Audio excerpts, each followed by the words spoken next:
Good afternoon and welcome to this webinar marking the Freedom of Religion or Belief Day.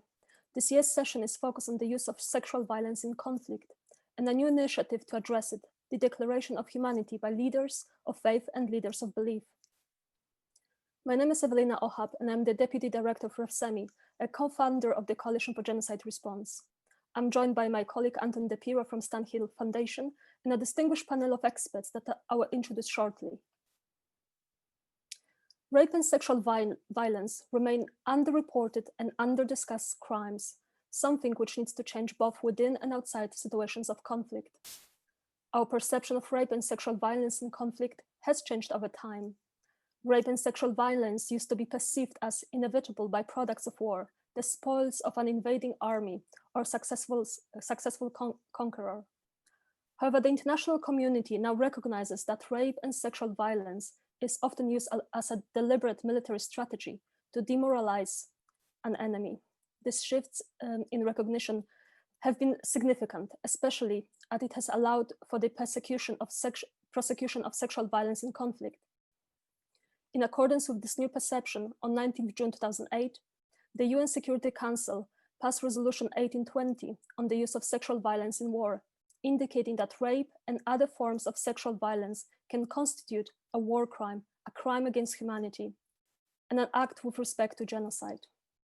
A year later, in 2009, the Office of the Special Representative of the Secretary General on Sexual Violence in Conflict was established by the UN Security Council Resolution 1888. The office works towards ending impunity for sexual violence in conflict, protecting and empowering the survivors and developing strategies to combat sexual violence in conflict. Nonetheless, rape and sexual violence have been widely practiced as a weapon of war throughout armed conflicts all over the world. The use of rape and sexual violence is not a military strategy of the past. Conversely, rape and sexual violence are widely used today in a number of conflicts, including by Daesh or Boko Haram, terrorist groups that are key parties to conflicts in Syria, Iraq, Nigeria, and West Africa. Daesh and Boko Haram fighters have committed sex and gender-based violence, including sexual slavery, rape, forced marriage, and forced pregnancy. Rape and sexual violence has also been used in Myanmar against the Rohingya Muslims. And last Thursday, 22nd October 2020, the Physicians for Human Rights, a non-governmental organization, published a report documenting widespread sexual violence committed by the armed forces in Myanmar during the atrocities perpetrated against the Rohingya Muslims in August 2017. The report concludes that sexual violence against the Rohingyas in Myanmar was widespread and followed common patterns. It identifies that gang rape, sexual humiliation, and other attacks on personal dignity and sexual violence are accompanied by other violent acts were typical experience recalled by the victims. While the UN and states take steps to address sexual violence in conflict, this is and will never be enough. Rape and sexual violence need all members of society to work together to combat it. This includes faith and belief leaders. And this is why today we'll be talking about the new initiative led by the UK government, Declaration of Humanity by leaders of faith and leaders of belief, a document produced with engagement of faith and belief leaders for faith and belief leaders to take a clear stance against sexual violence in conflict. The signatories of the declaration will pledge to play an active role in the prevention of conflict-related sexual violence and to protect those who are vulnerable to such acts. Today, you will hear from Lord Ahmad of Wimbledon, Prime Minister's Special Representative on Preventing Sexual Violence in Conflict, and Minister of State, Minister for South Asia and the Commonwealth, Archbishop Angelos, Coptic Orthodox Archbishop of London, Director of FoRB-related, Baroness Cox, peer at the UK House of Lords and founder of the Humanitarian Aid Relief Trust, Lord Alton of Liverpool, peer at the UK House of Lords and patron of the Coalition for Genocide Response, and Mervyn Thomas, founder of CSW. And now, without any further ado, I would like to give the floor to Lord Ahmad of Wimbledon, Prime Minister's Special Representative on Preventing Sexual Violence in Conflict. Lord Ahmad, the floor is yours. Thank you, Evelina. Good afternoon and welcome. And it's a real pleasure to join you today And thank you for providing the opportunity of using Freedom of Religion or Belief Day to explore faith as a means and a direct means to tackle conflict-related sexual violence and the stigma, importantly, faced by survivors. Today, as we come together to reaffirm the need to protect and promote the right to freedom of religion or belief for all, it is also crucial to look at how faith and belief are sometimes warped and twisted, hijacked to fuel conflict-related sexual violence. And then to ask ourselves, what more can we collectively do to stop it? And what more can we do to support survivors? This has been a major focus of my work in recent years, firstly at the Foreign and Commonwealth Office, and now in the new merged office, which is the Foreign, Commonwealth and Development Office. And over the last 6 to 9 months, I've worked very closely with a number of individuals. But I put on record my particular thanks to my dear friend, Archbishop Angelos, and indeed other faith and belief leaders on our working group to prevent sexual violence, to develop our Declaration of Humanity. We will formally launch this declaration next month at the annual FoRB ministerial conference hosted virtually by the Polish government. But I just wanted to share with you some of my thoughts. Indeed, this particular declaration was inspired during a visit I made to Iraq. And during that visit, I also met directly with survivors of conflict-related sexual violence, in particular from the Yazidi community. And the experiences of those survivors of sexual violence left a very deep impression on me personally. And on my return flight from Iraq, I remember looking through and thinking through some of what we could practically do. And it struck me, as someone who is a person of faith myself, that there were people in this world, organizations, despicable organizations like you've mentioned, Evelina, such as Daesh and Boko Haram, who hijack noble faiths, misrepresent, and erroneously apply it to somehow justify their heinous crimes. We must put an end to this. But equally, for those survivors who go through these horrendous experiences, they then had to face another horrendous experience, rejection by their own communities, sometimes by their own families, because they feel that somehow they should be the ones who should have stigma attached to them. These communities and families need guidance, and who better than the faith and belief leaders who provide guidance to them. This declaration calls for an end to sexual violence in conflict, and it also therefore denounces the stigma faced by survivors and children born of rape. They are victims, they are survivors, and they need our collective support and assistance. And importantly, this declaration commits leaders of faith and belief groups to do all they can in their power to prevent sexual violence in conflict in the first instance, but subsequently, when these tragedies, these crimes do occur, to support victims and survivors, and to dismantle the harmful cultural norms and warped misinterpretations of faith that do exist and that are sometimes used to justify or condone acts of sexual violence. The declaration represents our best chance, I believe, of bringing unparalleled authority of faith leaders and belief leaders aboard on our campaign to end sexual violence in conflict. It has already received significant support from faith and belief leaders, faith-based organizations, and community leaders in a range of countries, including in Sri Lanka, Sierra Leone, Kosovo, Iraq, and indeed the Vatican. 6 global faith and belief leaders, including the Archbishop of Canterbury, Archbishop Justin Welby, and more than 30 regional leaders have already endorsed it. The declaration is a means to an end, not an end in itself. It has the potential to be the beginning of a global effort by faith and belief groups that turns the tide on conflict-related sexual violence. If the pledges contained in the declaration are to translate into positive change, faith and belief leaders will need to step up and speak out against these abhorrent crimes, against those who perpetrate them, and against the distorted ideologies that fuel and then seek to condone them.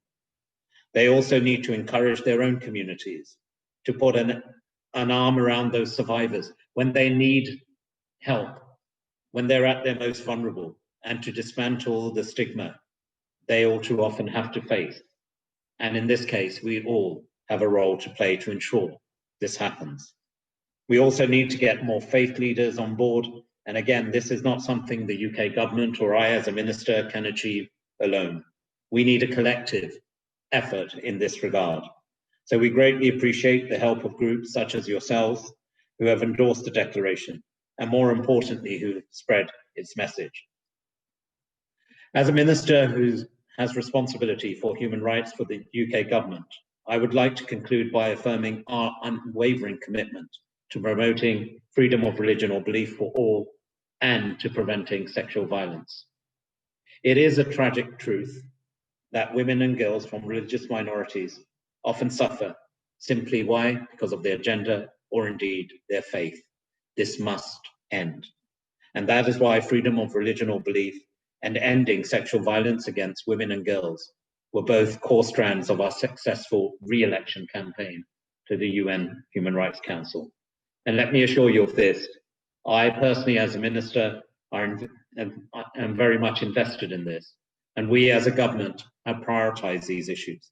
And we will continue to use our platforms, our partnerships, and our voice to stand up for the most marginalized communities around the world. And with your support and our collective efforts, I believe we can make a difference to the challenging lives of the most vulnerable communities, particularly women and girls around the world in conflict-affected zones. Thank you so much. Thank you very much, Lord Ahmad, for explaining the work done by the UK governments to address the issue of rape and sexual violence in conflict. And now I would like to give the floor to Archbishop Angelos, Coptic Orthodox and Archbishop of London and Director of REPSEMI. His Grace, the floor is yours. Thank you, Evelina, and thank you, Lord Ahmad, for that introduction into what is a significant and important day.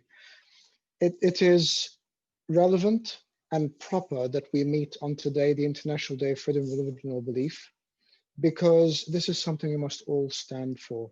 As we've all said in the past, and we all here agree, freedom of religion or belief is not a privilege, it is a right. And it is not a right given by human law, it is a right given by God who created us equal and free and in his image and his likeness.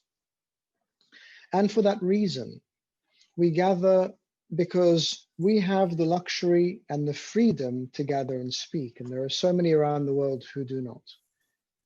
I'm always minded by words of wisdom from this panel that I feel so privileged to be on.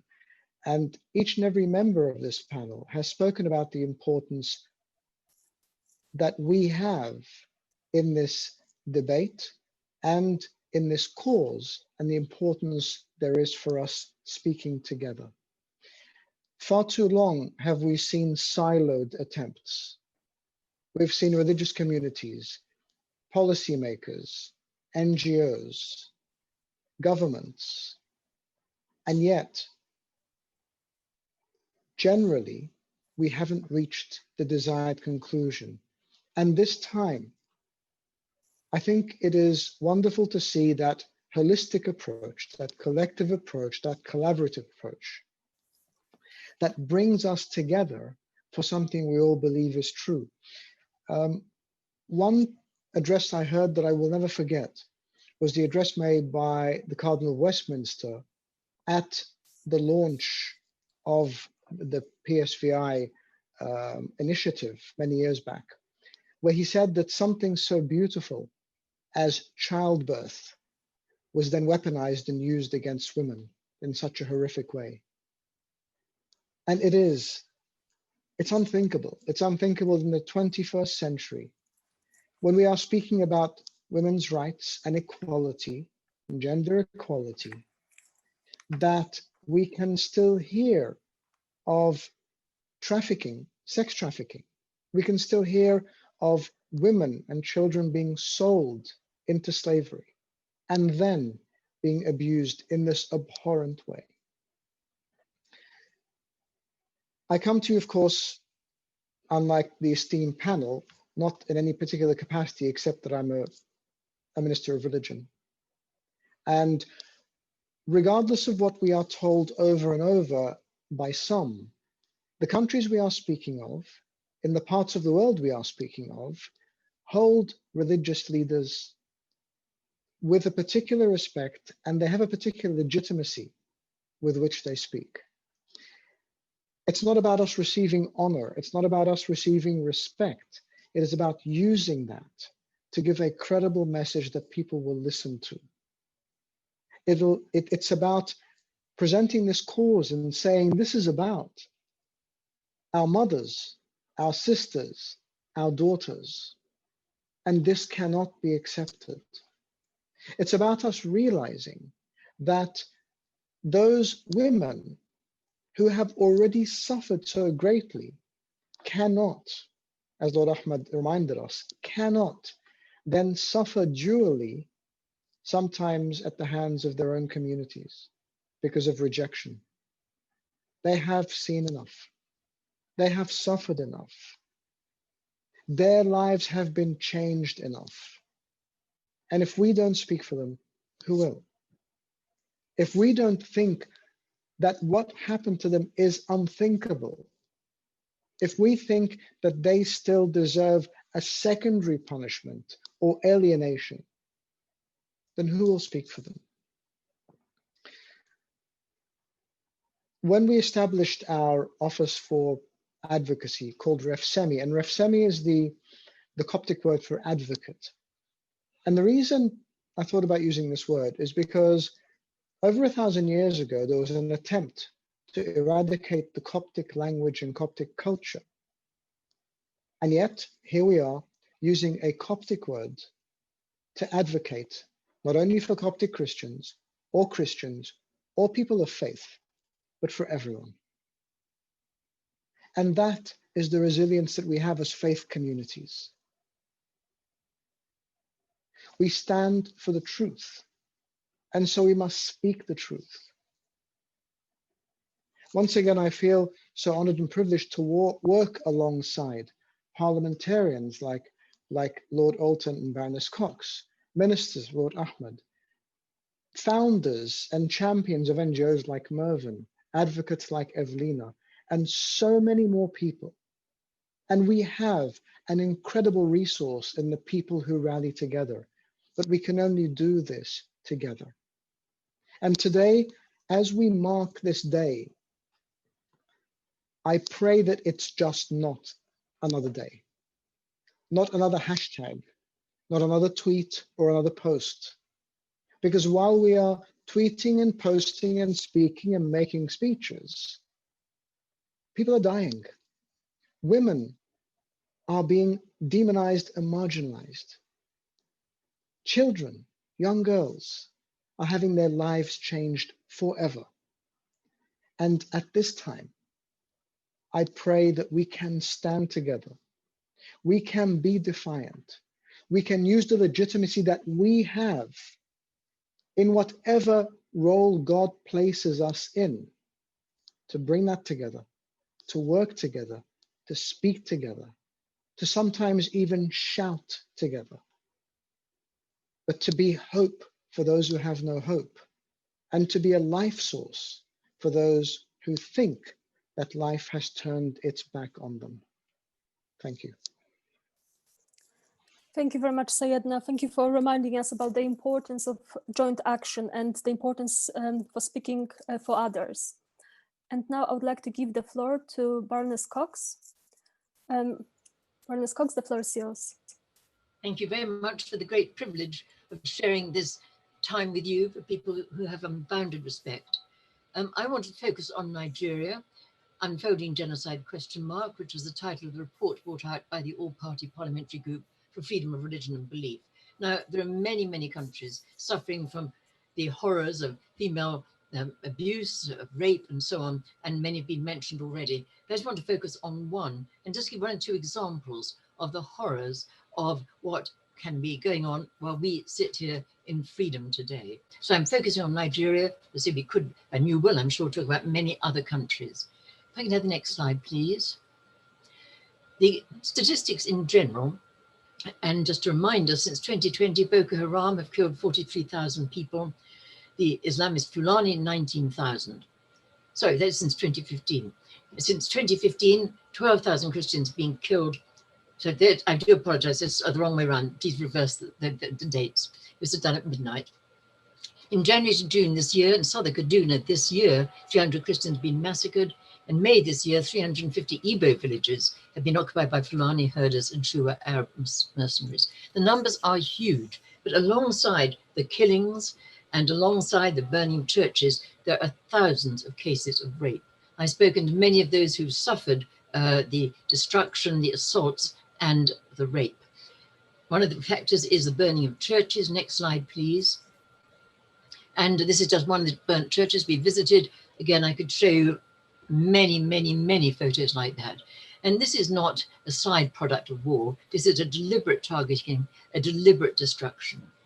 Next slide, please. This is a village I visited a little way back that had been overtaken by the Fulani. Many had fled, many couldn't flee. And there was, as we say, the abuse of women, the rape, and so on.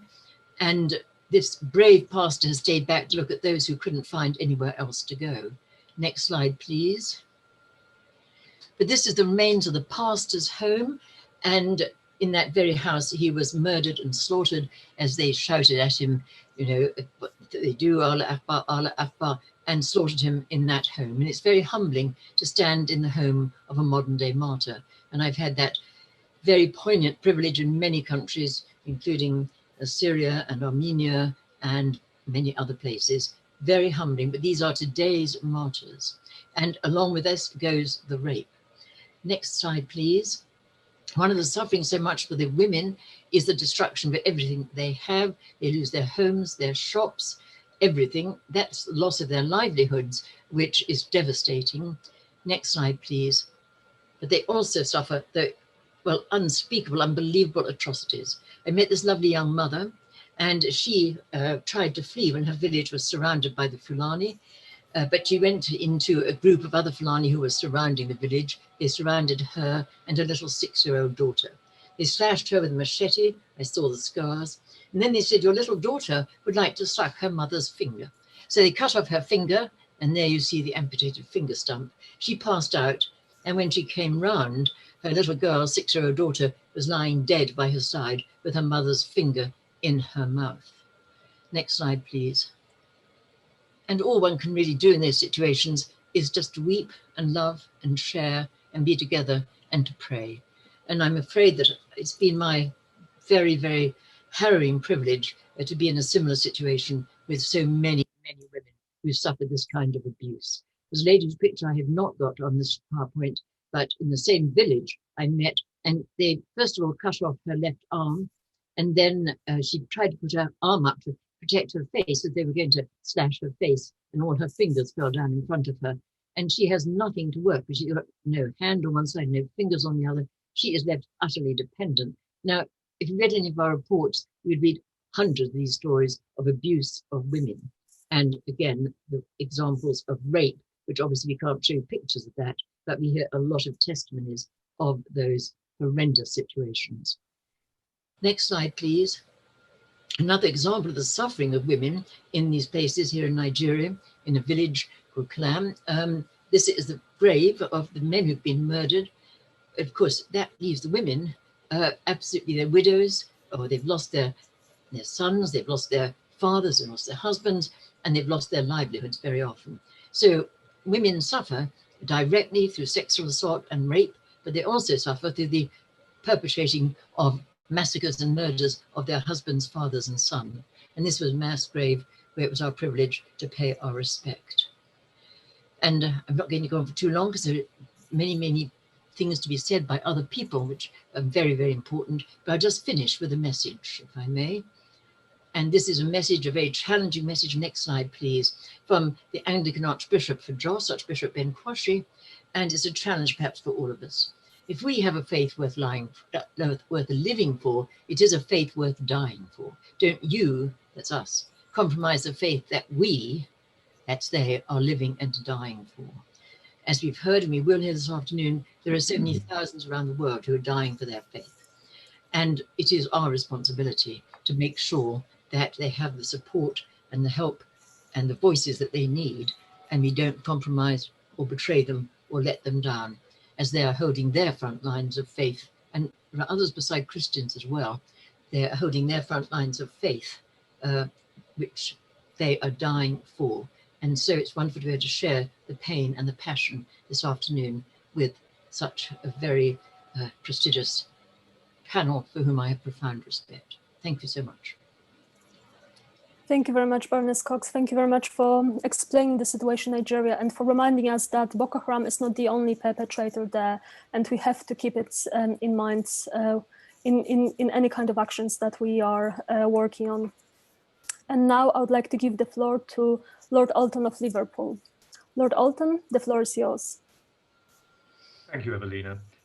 When Lady Cox was speaking, I was thinking that just a few months ago, she and I met with Rebecca Sharibu, the mother of Leah Sharibu, a lovely young girl in Nigeria who was abducted by ISIS, impregnated, raped by them, and is still in captivity. But I was also thinking, as Lady Cox was speaking, about the work that she's done in Sudan over the years.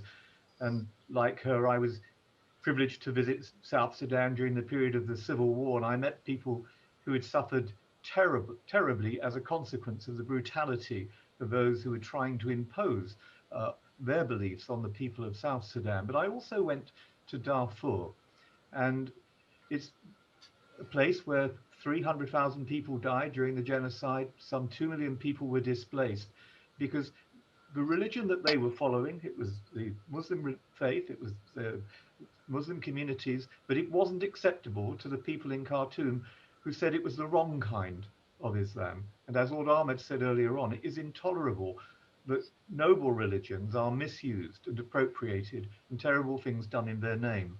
But I keep on my desk this picture of Josephine Bakita.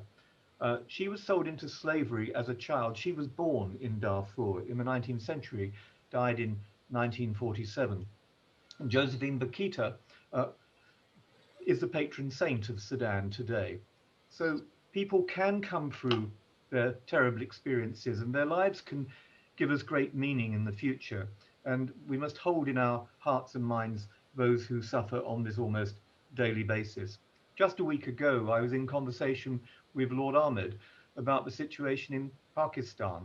And one of the issues I raised with him then, and I applaud all that he is trying to do on these questions, I raised with him the situation in Pakistan where around 1,000 girls are sold into all sorts of slavery.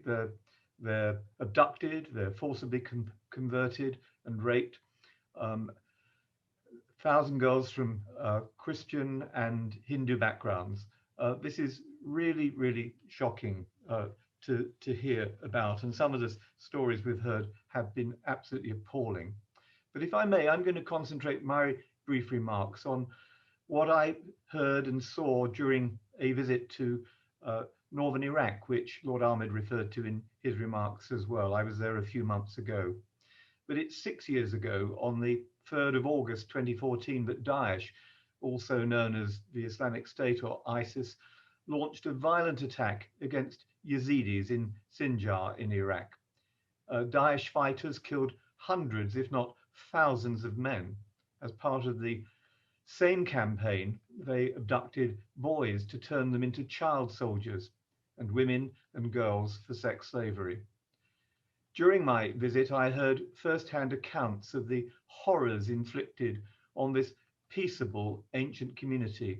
And during the visit, I met with Baba Sheikh, the venerable spiritual leader of the Yazidis, who has recently died. A few days after the attacks on Sinjar, Daesh also attacked the Nineveh plains and forced over 120,000 people to flee for their lives in the middle of the night.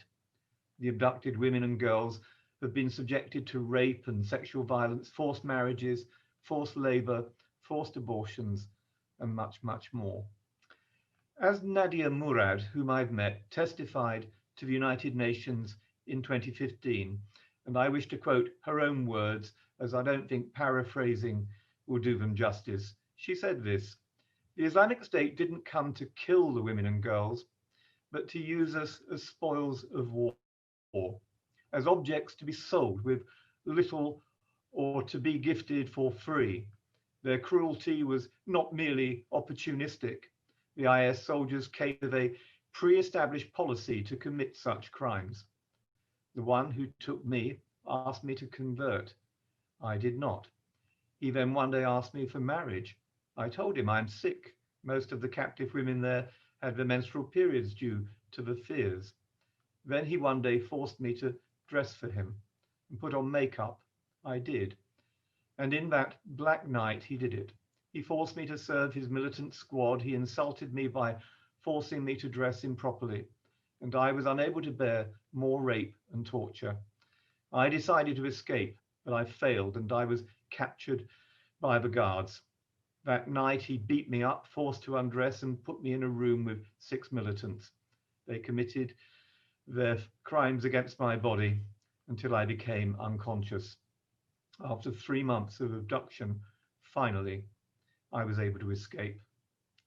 Remember those words and remember that many of the abducted women and girls faced similar fate. Remember that many of them were not able to escape and continue to be enslaved over 6 years later and their fate unknown, and those responsible have still not been brought to justice. Over the years, further information has come to light that simply adds to the horrific stories we've heard from the girls who escaped. In 2016, for instance, I was shown a document dated the 16th of October 2014, listing the prices for the purchase of Yazidi and Christian women and girls. I referred to that here in the House of Lords during our debates. The prices ranged from 75,000 Iraqi dinar, that's about $64 for a 30 to 40-year-old woman, to 200,000 Iraqi dinar, about 170 US dollars, for a girl between one and 9 years old. Overall, the younger the girl or the woman was, the higher the prices were that were paid. In 2016, it came to light that Daesh had forced enslaved girls and women to take contraceptives or to undergo forced abortions if they became pregnant. This all to maintain the supply to sex slaves, as they referred to the women and girls. Again, thousands of the abducted women and girls are still missing. If alive, this is the fate that they are facing. Responding to such atrocities is crucial. However, once they occur, even if we stop the atrocities from continuing, there is part of the lives of the women and girls which they will never ever be able to get back. And that's why we need to do so much more to prevent these atrocities. Rape and sexual violence in conflict, but also outside of conflict situations, must cease once and for all. And that's why I so strongly support the Declaration of Humanity and call upon all religious and faith leaders, and I so applaud Archbishop Angelos for the role that he has played in this. But I also call on political leaders too to support it, to own it, and to implement it. We owe it to Nadia Murad and many others who have suffered as she has suffered to make more of this declaration than just words. Thank you. Thank you very much, Lord Alden, for your very powerful speech and for reminding us the words of Nadia Murad. And thank you for reminding us about the atrocities of the Daesh terror group. The atrocities by Daesh were 2 genocides ago, and as it often happens, out of mind is out of sight. So of course we cannot forget about what Daesh perpetrated against the Yazidis and Christians, women and girls, and others, and we need to do more to bring them to account as well. And now I would like to give the floor to Mervyn Thomas, founder of CSW. Thank you. And I really am privileged to be part of this special FoRB Day panel. And it really is wonderful to share the platform with so many distinguished friends of mine, but also heroes of mine, people who have been speaking out on these issues for many years. And Lord Alton, when you talked about, oh no, it was Archbishop Angelos, sorry, who talked about At times we need to perhaps shout together. I think sometimes it's very important for us all to be raising our voices as loudly as we can and together in order to get attention to some of these problems that we're focusing on today. And I've been asked to speak particularly today about the situation in Myanmar or Burma. And so I've been asked to share about some of CSW's concerns about gender violence in Burma, especially against Rohingya women and girls.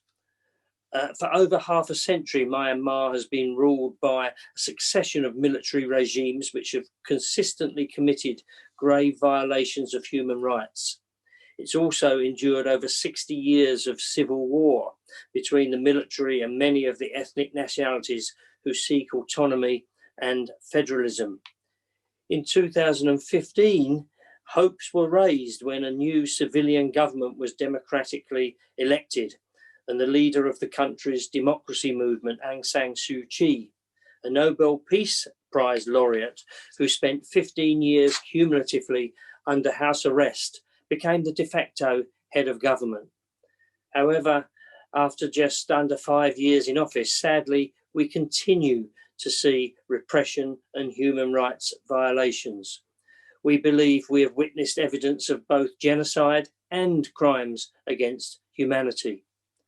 The Rohingya are an ethnic group from northern Arakan state, or is now Rakhine state, in the west of Myanmar, near to the border with Bangladesh. As a Muslim group living in a mainly militant Buddhist country, the Rohingya face daily discrimination. And indeed, the 1982 citizenship law stripped them of their citizenship and rendered them stateless, the only ethnic group in Myanmar to face this, despite the fact they've been living in the country for many generations. We in CSW have regularly travelled to Myanmar and last travelled to refugee camps on the border with Bangladesh just over a year ago. And although I've never been personally to Myanmar, I have been to Nigeria and to northern Iraq, as Lord Alton and Baroness Cox have talked about, and met some of those same people, some of these people who are incredible survivors, particularly women and girls, survivors of sexual conflict. Reports have consistently come out of Myanmar in the last 3 decades of sexual violence being committed with impunity against Rohingya women. And I repeat the word, with impunity against Rohingya women. The Myanmar army and the border security police, the local police, and even local Rakhine villagers have raped and sexually assaulted women and girls in times of mass violence, and gang rape has been commonplace. CSW's report, Burma's Identity Crisis, details several waves of mass intercommunal violence followed by major military offensive resulting in egregious human rights violations. In 2016, an attack on 3 border guard posts on Myanmar's frontier with Bangladesh in Rakhine state led to the death of 9 police officers. The Myanmar military claimed this was an act of terrorism by Rohingya people and responded with violence, mass rape, torture, and executions. Thousands, actually hundreds of thousands of Rohingya fled to the Cox's Bazar IDP camp in Bangladesh. Indeed, today there are around 1 million people living in those camps. Various reports subsequently emerged from these camps detailing the violence women had experienced, including the UN flash report of February 2017. Of 101 Rohingya women interviewed by the UN, 52% of them had been raped or subjected to other forms of sexual violence at the hands of the military. The stories that emerged from the UN's report were horrifying. One 25-year-old mother said this: "They beat and killed my husband with a knife. They went into my house. 5 of them took off my clothes and raped me. My 8-month-old son was crying of hunger when they were in my house because he wanted to be breastfed. So to silence him, they killed him too with a knife. I thought I would die, but I survived. And it's worth mentioning at this point that many that have been raped by the Burmese military have subsequently died following their rapes. The 2016 military campaign was truly horrific, but a more severe military offensive came the following year. On the 25th of August 2017, the Rakhine Advisory Commission published a report of the situation of the Rohingya, detailing recommendations for justice and peace. Within hours, a small armed militant group launched attacks against 30 Myanmar police posts. The Myanmar army responded by attacking villages and civilians on an enormous scale.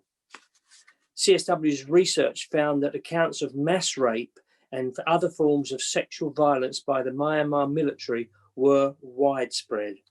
The sexual violence was often accompanied by killings, beatings, and other abuses against the victims and other family members. Human Rights Watch report the case of Duala Osman, a 15-year-old girl. Duala said that she fled her home after her village was burned down. She said that after witnessing the killing of 5 family members, she managed to swim across a river, get 2 villages away, and evade multiple dangers before eventually being caught by a group of soldiers who forcibly gathered her and other women and girls who were fleeing and then raped them all. She said, there were women being grabbed. There were 10 or 12 of us being grabbed and raped on the ground. That is what they did to me. And you know, Rohingya women are particularly vulnerable because they have no ability to appeal the law for protection because they are stateless. Rohingya women who flee to IDP camps in Bangladesh are unlikely to receive the medical support they need. For some, it's in part due to the shame they feel for being a victim of sexual violence. For others, it's due to a lack of resources in the camps. And as these camps are so overcrowded, there is often nowhere for the women to go to speak privately with doctors. Furthermore, CSW's research found that women from other ethnic groups in Myanmar were also affected with sexual violence. And I haven't got time to go into it today, but that included the Christian ethnic groups in the Kachin people living in Kachin and northern Shan states. So today, I welcome the Declaration of Humanity for leaders of faith and belief communities.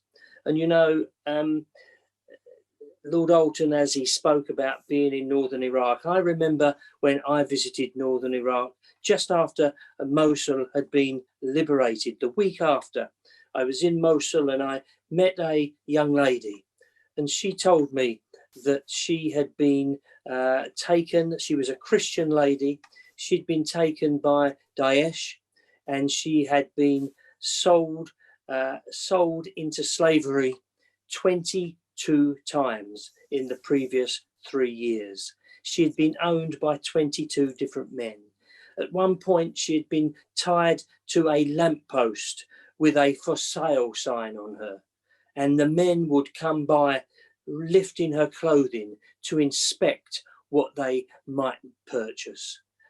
I want to tell you, this lady who had suffered most incredibly at the hands of 22 different men, she, when she eventually got home, she told me the worst thing that happened was that her family and even her church community shunned her because she had brought disgrace on them.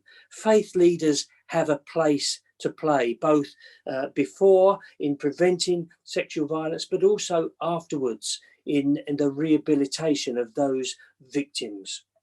So we welcome today's Declaration of Humanity, and we also welcome the UK government's recent sanctioning under the Magnitsky Act of 2 high-ranking Myanmar military generals involved in the systematic and brutal violence against the Rohingya people. But we would urge the government to go further and impose sanctions on others that have perpetrated awful violence against women in Myanmar.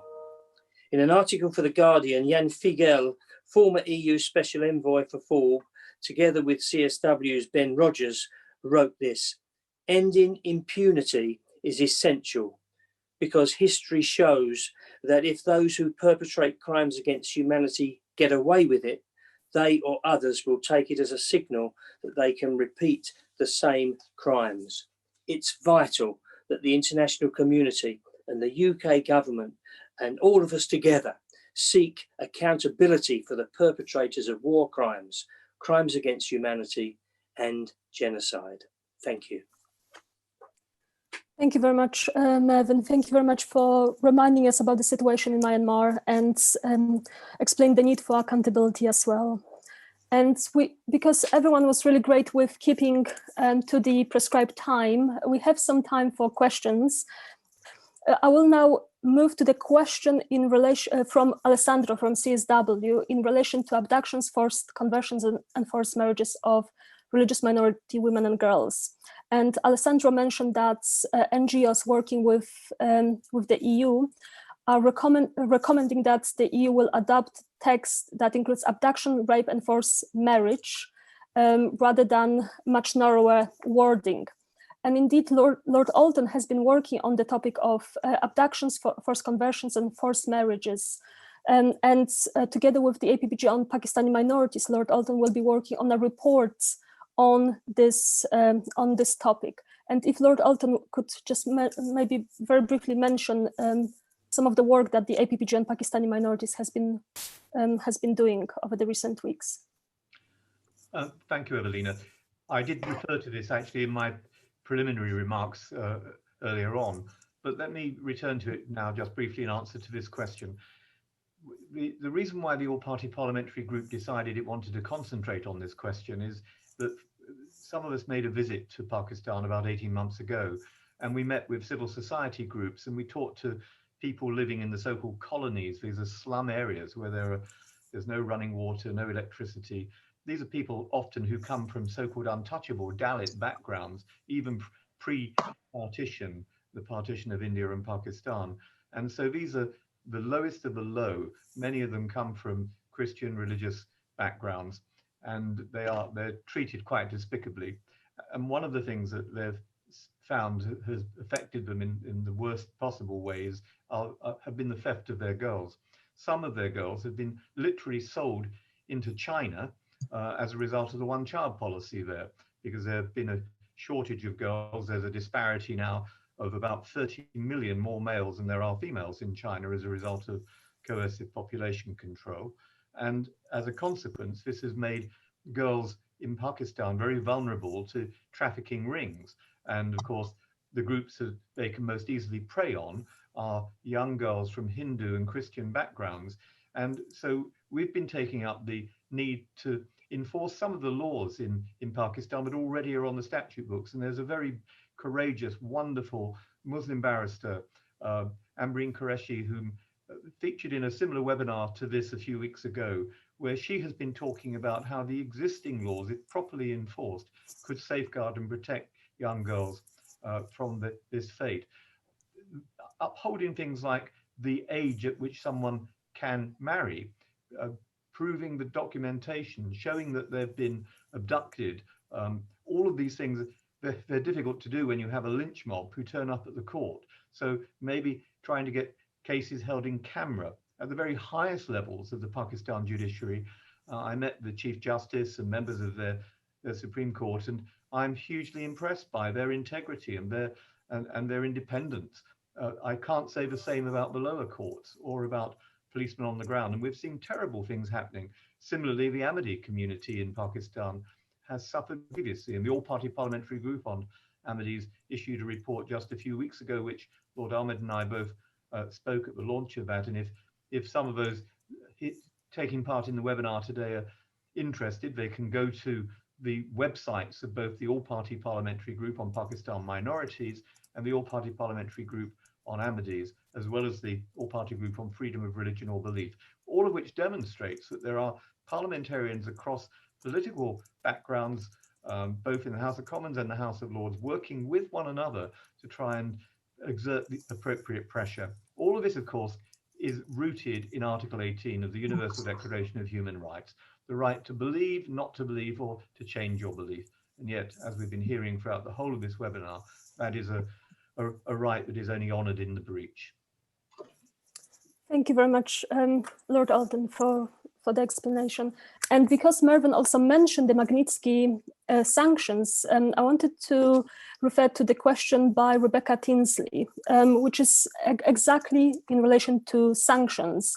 And Mervyn already mentioned that such sanctions have been imposed against a few individuals most responsible for the atrocities against the Rohingya Muslims. And of course, there's a greater need to impose them against others who violate human rights. And this is indeed one of the recommendations from the Bishop of True Review, to impose sanctions against violators of the right to freedom of religion or belief. And we'll be very grateful for any comments in relation to that. Yeah, I mean, first and foremost, thank you. And I just wanted to endorse what, first of all, Lord Alton just said about the all-party parliamentary groups. And I think on this issue of freedom of religion or belief, and particularly what we're talking in the context of preventing sexual violence, whilst there's often challenges and questions, and rightly posed by APPGs to government, I think in terms of the intent and end objectives, we're very much on the same page.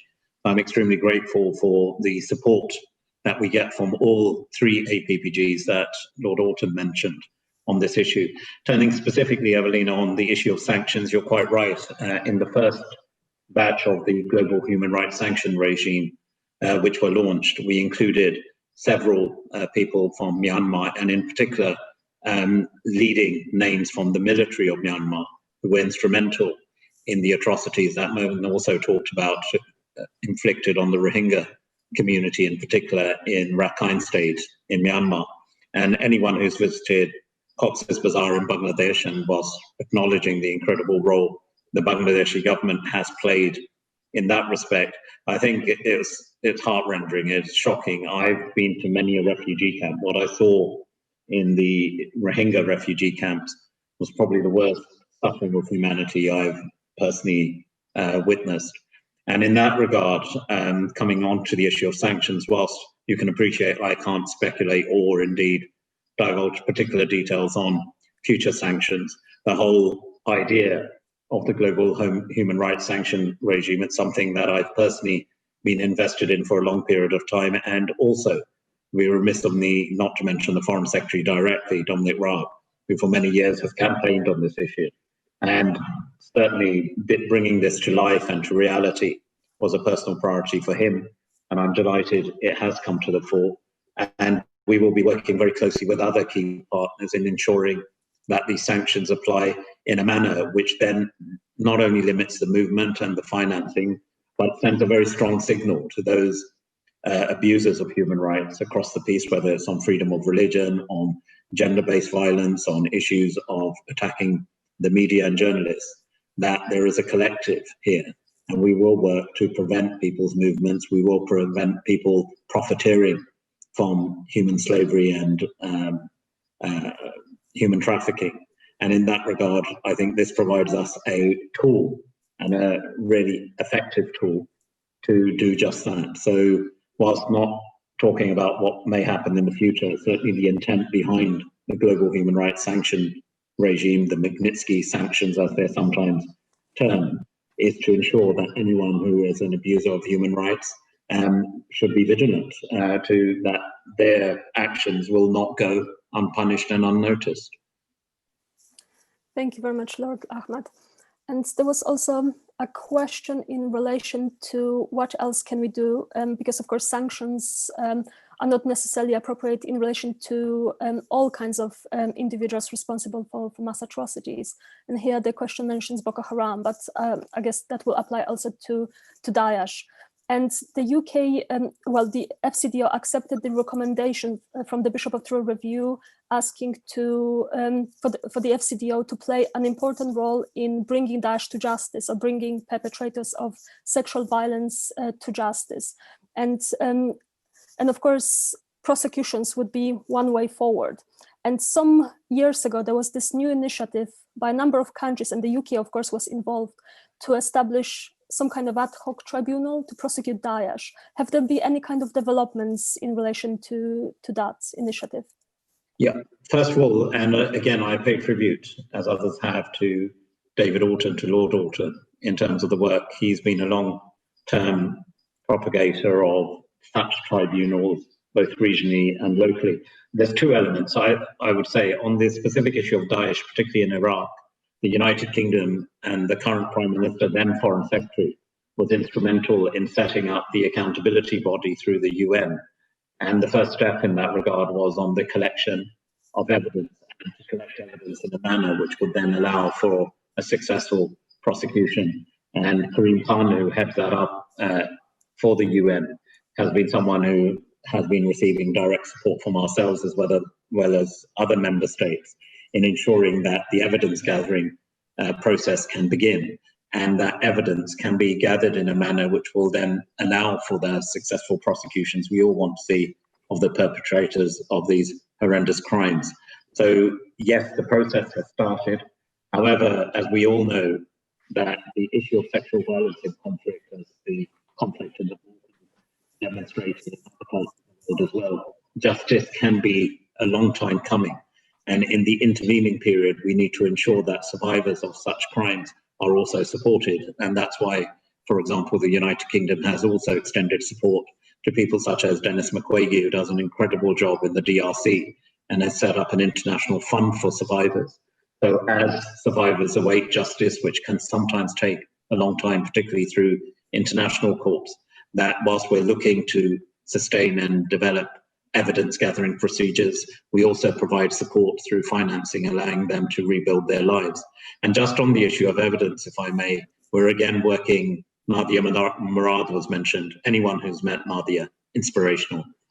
She has not only gone through the courage and been a victim, she has become a survivor, and then she has become an advocate, and an incredible advocate. And we're working together with Nadia Murad and her team.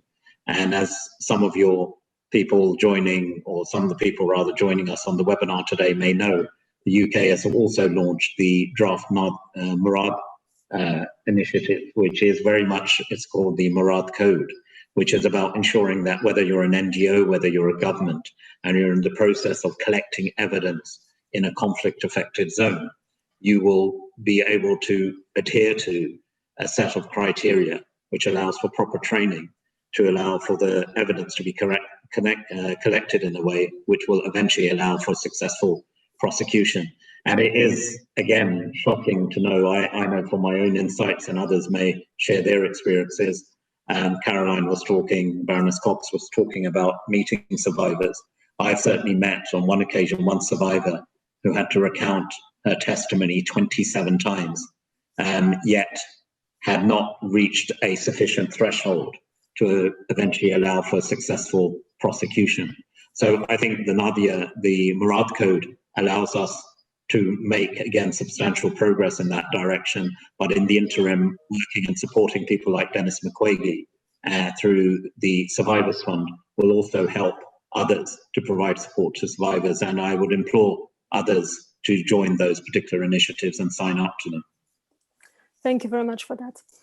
And I have a question to all panelists, and this question: what would be your specific recommendation to faith leaders and organizations operating in conflict context? How can we counteract the instrumentalization of religion? And of course, the Declaration of Humanity, that would be one way how to do that. But maybe if I can give the floor to Archbishop Angelos.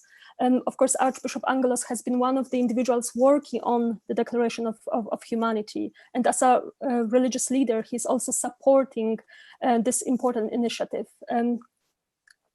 Archbishop Angelos, the floor is yours. Thank you, Evelina.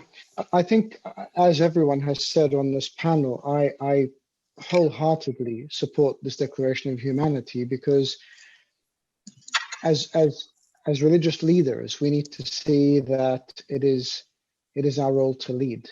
And it's not just when things are going well, it is actually at the most traumatic and difficult times, because people do come to us for advice, and we must also speak proactively. When we look at this as an attack on all of humanity, a slight on godly humanity and the dignity of life, then it becomes all of our issue. And unfortunately, people today see religion as the source of conflict and see religious leaders as very self-interested and very tribal. And I think the more we do to stand together, we add credibility to everything about our own ministry, about our own faith, about faith as a whole. And I think there is nothing stronger than being able to speak for someone else. And especially, I come from a community that is persecuted. And so I speak from a position of knowing, but I can't be satisfied if my community is not being attacked, but somebody else is, because I think that is an overall responsibility for us to in the credibility of Christian leadership and in the credibility of religious presence in this space. You know, COVID has shown us that people do go to faith, and that those most vulnerable become even more vulnerable and marginalized and scapegoated. And so what we have seen during this time is, as religious leaders, we have a responsibility. And so when the Declaration of Humanity was presented, to me, it just seemed like a natural extension of my ministry, because it was ministering to the people of God, whoever they are. Thank you very much, Sayedna. And if I may give the floor to Mervyn Thomas, also. Yeah, thank you, Evelina. Yeah, I would endorse everything that His Eminence Archbishop Angelos has just said. I think one of them, and not just faith leaders, but faith-based NGOs too. It's really important that we speak up against all injustice. It's very important that we are not narrow-minded, that we just as an example, we in CSW, when I founded this organization 41 years ago, we did it to speak up for Christians in the old Soviet bloc, the old Eastern Europe, and very specifically Christians. And it was only after communism fell 10 years later that we looked around us. And in fact, it was one of the first groups that we saw were the Rohingya, as we talked about earlier today. And as a Christian, I had to think, well, should I only be speaking up for Christians, or would it be wrong to ignore those of other faiths being persecuted? And of course, it's actually common sense, and it's a no-brainer. Of course, as Christians and whatever faith we are, we should be speaking up for all of humanity.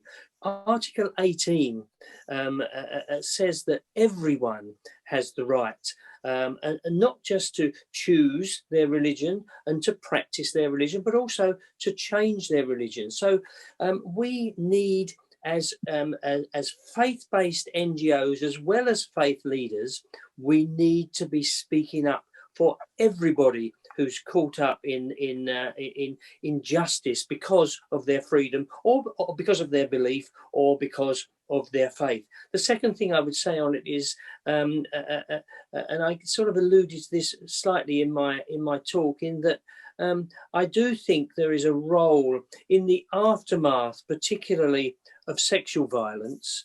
The case that I talked about of the young girl that I met in Mosul, who who had gone back to her, and she is certainly not a one-off case, that had gone back to her faith community, and it's happened to the Yazidis as well as to Christians, gone back to their faith community, and they're ostracized because they've brought shame to their communities. Faith leaders need to be in I'm talking about faith leaders in situ in those situations, should be embracing those girls, should be embracing those people, and recognizing that what happened to them is through no fault of their own, rather than sticking to any particular, very often just traditional beliefs, as opposed to what the Bible or what the Quran or what other books may say about this. So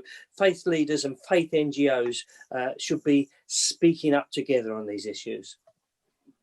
Thank you very much, Mervyn. And quoting also Lord Ahmad's, the real test is when we stand up for the rights and beliefs of others. I think this is also pretty much a summary of what you just said, and the importance of engaging and defending the rights of others independently of their religion or belief. And if I may just bring Baroness Cox into this conversation as well. Thank you very much. I just endorse everything that's been said, but the word I would highlight most is impunity. We see so much impunity, these atrocities being carried out, the awful stories we've heard, and they all ring horribly true, and they can be multiplied many thousand times over. But in very few cases do we see the perpetrators being called to account. Just came back very briefly to Nigeria, where we gave the statistics, but hardly anyone has been called to account for the atrocities, the rapes, the abuse of women, and the other atrocities perpetrated there. And what's very worrying is that ISIS is up there in northern Nigeria now, and ISIS and the other jihadist groups moved down into Burkina Faso. They're now in Mozambique, up in Ethiopia, I understand, and impunity allows growth and extension and expansion. And just to highlight the point that Mervyn has just made too, about speaking for those of other faiths, we do a lot of work with the Shan people, and whereas the Rohingya do get a lot of publicity and their suffering is horrendous, as Lord Alton highlighted so powerfully, but the Shan are suffering just as much. I've had horrible stories of the abuse of women there. One woman was taken from her village. She was taken up a mountaintop or just a hilltop. She was tied to a pole there, and all the village could see her tied to the pole there. They couldn't get up there. It was the Burmese army that were doing it to her.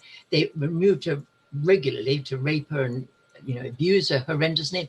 And in the end, she died there within reach of her family, but suffering rape and atrocities. And no one's been called to account for that. And I think as long as impunity prevails, there will be no stopping for this.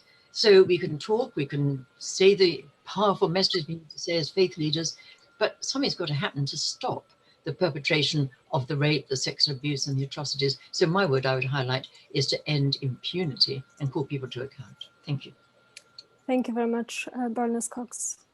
Thank you. And I think we'll conclude now. And before we say kudos to our great speakers, I just wanted to say a few concluding remarks. And we cover a lot of ground today, and everything said today shows that we need to do more to address the atrocities, to end impunity, as Baroness Cox mentioned, but also to prevent such atrocities in the first place, as Lord Alton mentioned. And this declaration is an important step towards broadening the scope of the work being done to address sexual violence in conflict. States and international actors that ordinarily engage in such pledges are a crucial component of any action. However, without engaging faith and belief leaders, without engaging the wider society, the issue will remain unanswered. And the declaration recognizes the important role faith and belief leaders are playing to shape society and identifies the crucial role they play in attempts to end sexual violence in conflict.